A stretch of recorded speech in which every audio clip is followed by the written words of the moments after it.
be me. Regular dude. Meet friends at a bar. Just a night out. Then she shows up. Chloe.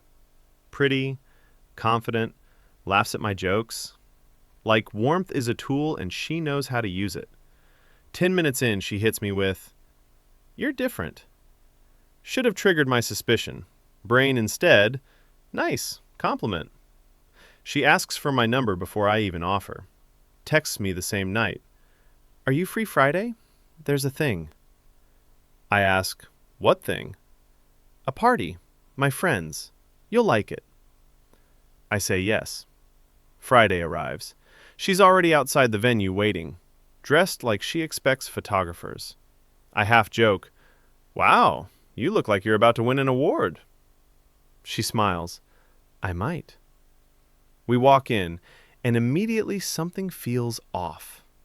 She doesn't just stay near me, she positions me, like I'm furniture.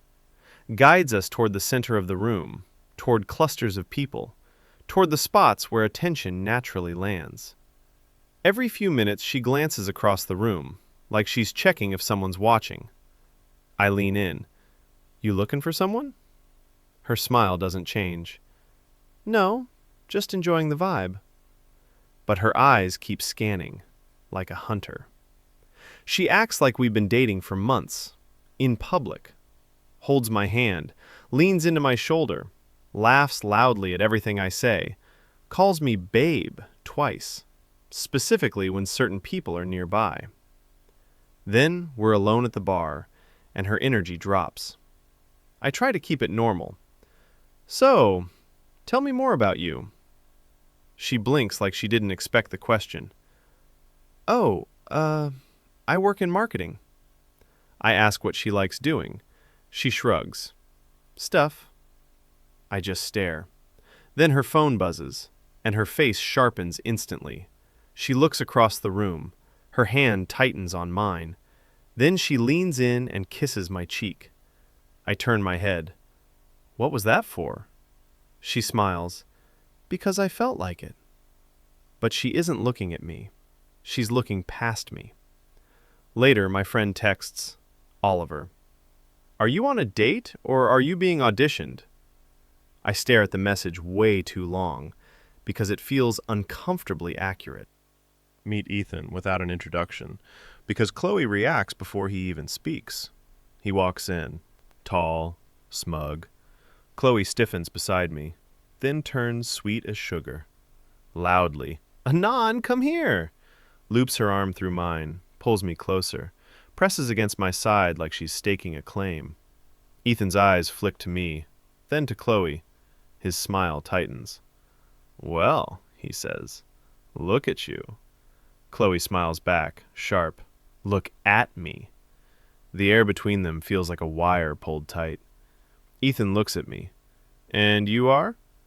I hold out my hand. "Anon." He doesn't shake it, just looks at my hand, then smirks at Chloe. "You move fast." Chloe's nails dig lightly into my arm. "It's called upgrading," she says. I blink. "Upgrading?" Ethan chuckles. "Sure." He walks away. Chloe exhales. I look at her. "That's your ex." She smiles bright. "Yep." I ask why she didn't tell me he'd be here. She tilts her head. "Would you have come?" Stomach drops. Because that's the moment it clicks. This wasn't coincidence. I'm the message. After that night, she starts directing me more. "Wear something nicer tonight. Stand with me when we walk in. Post that picture." Don't like her comment. At first, I think it's playful. Then it starts feeling like a job I never applied for. One evening, I finally asked the question that's been growing in my chest. "Chloe, what are we?" She smiles like I asked something adorable. "We're having fun." I say that's not an answer. Her smile tightens. "Why do you need labels?" I tell her because she gets jealous when I talk to other girls, but goes distant when it's just us. She scoffs. "You're imagining things." I just stare. Am I? She looks away, then a soft voice. "Can we not ruin the vibe?" Later that night, I go to get water. Hear her talking to her friend in the kitchen. Chloe. This is perfect. Ethan is definitely watching. He has to be. Friend murmurs something. Chloe laughs. Good. I want him to regret it. I'm standing in the hallway with a glass in my hand, heat crawling up my neck, because the truth is suddenly obvious. She doesn't want me. She wants him to want her. And I'm just the tool. She invites me to another event. Bigger this time. More people. More attention. I want you there, she says, eyes bright. I ask, will Ethan be there? She blinks, then smiles. Maybe. That maybe tells me everything. At the event, she's affectionate in public again, hand on my chest, laughing loud, leaning close. Then Ethan arrives, and she turns it up like a volume knob. She kisses me right in front of him, longer than necessary. I watch Ethan. He watches for a second, then shrugs, turns away. And it's like Chloe's whole world cracks. Her smile stays, but it goes frantic. She pulls me close, desperate, whispering, "Hold me." I stare. Chloe, she hisses, "Just do it." I do it, because I'm still trying to be kind. But inside, something snaps. Because I realize she isn't choosing me. She's competing with him. And I'm being used as the scoreboard. After the event, I walk her outside. She's furious. At Ethan, at the universe, at the fact he didn't react how she wanted. We stop near her car. I say calmly, "Chloe, I'm not doing this anymore." She blinks. "Doing what?" I say, "Being your jealousy weapon. Being your performance boyfriend." Her face hardens instantly. "You're being dramatic." I nod. "Maybe, but I'm not stupid." She scoffs. "So now you're blaming me because my ex is an asshole?" I say I'm blaming her because she never told me the truth. She raises her voice. "I like you!" I hold her gaze. "Then why do you only touch me when he's watching?" She freezes, swallows, then whispers, almost angry at herself. "Because I wanted him to feel it." There it is. I exhale slowly. That's not love. Her eyes flash with tears. "You don't understand how much he hurt me." I say softly, "I understand, but you don't get to heal by using people." She looks like she wants to argue, then her voice goes small. "I didn't mean to actually like you." Chest tightens. That's the tragedy. She probably did like me, in some messy, selfish way, but she still used me, and I can't unfeel that.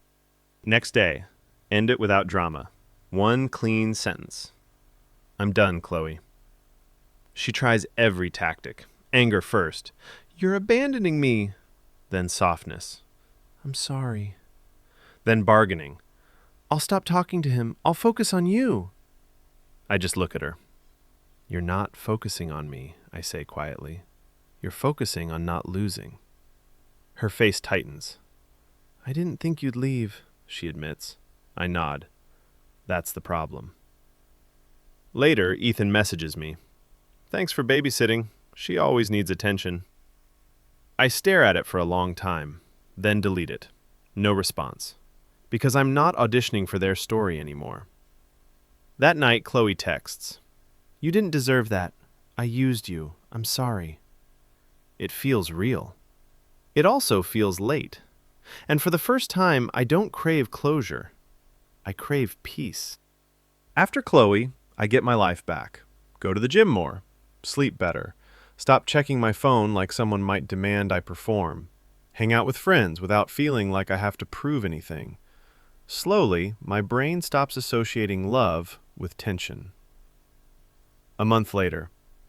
Run into a girl at a cafe. Someone I've seen around before. We talk. Normal talk. No performance. No ex lurking in the background. No, stand here so someone can see. At the end, she smiles. Do you want to do this again sometime? I blink, surprised by how simple it is. Yeah, I say. I do. Walking home, it hits me. There's a difference between being wanted and being used. Being wanted feels like warmth. Being used feels like standing in someone else's shadow. I've done enough of that.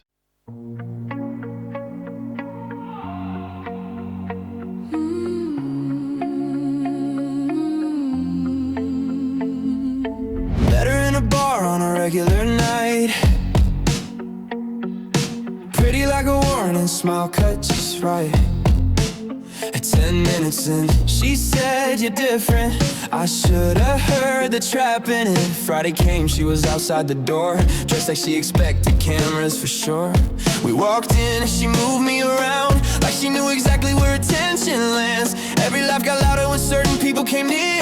Every touch got heavier when she wanted to be seen there. Called me babe with an audience, and I felt it before I could name it.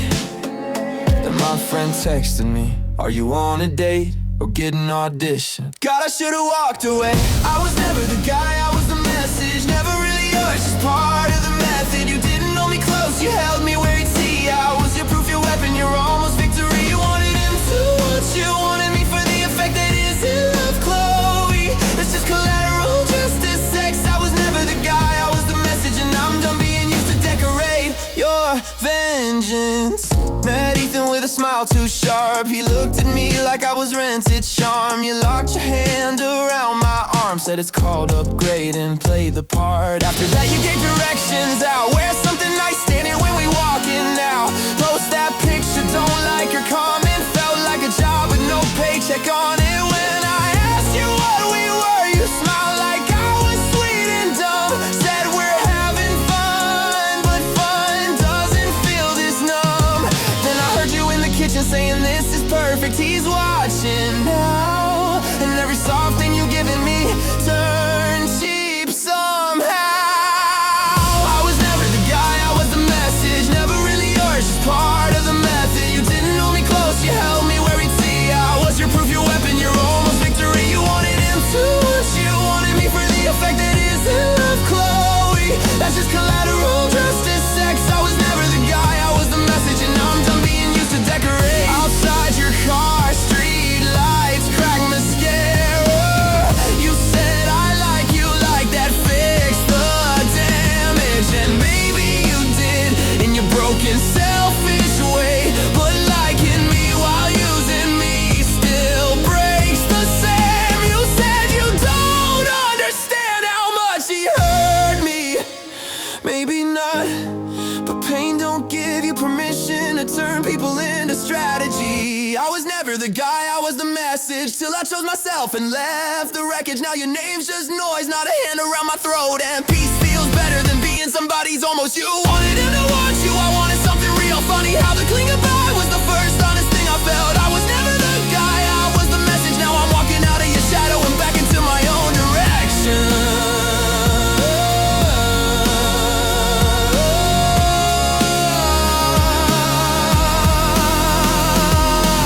A month later in a cafe line, a girl smiled and asked if I had time. No performance, no one else to impress.